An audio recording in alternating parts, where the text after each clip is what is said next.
Se montrer unis pour faire face à la menace russe. Rassemblés à Bruxelles, les 27 ont donné leur feu vert pour un plan de défense commun intitulé Réarmer l'Europe.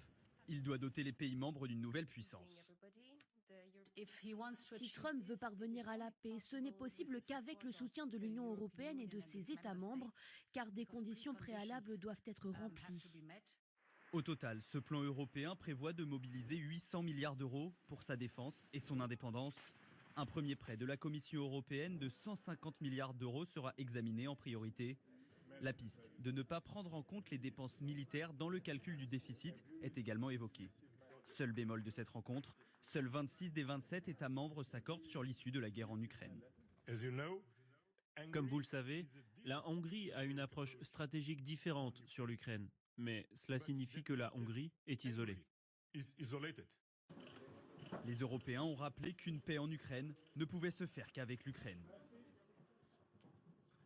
Et ce matin, beaucoup de vos quotidiens reviennent sur cet accord des 27 et sur la situation internationale à l'image de la dépêche du midi. La guerre est-elle à nos portes ?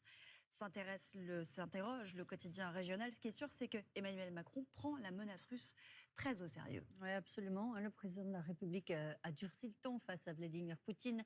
Un ton, vous allez voir, solennel et plutôt frontal. Écoutez.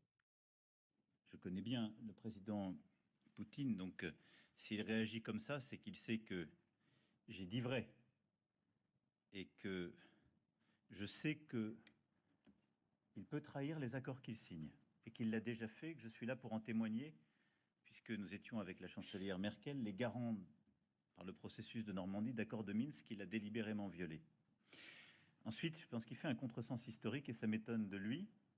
Napoléon menait des conquêtes. La seule puissance impériale que je vois aujourd'hui en Europe s'appelle la Russie.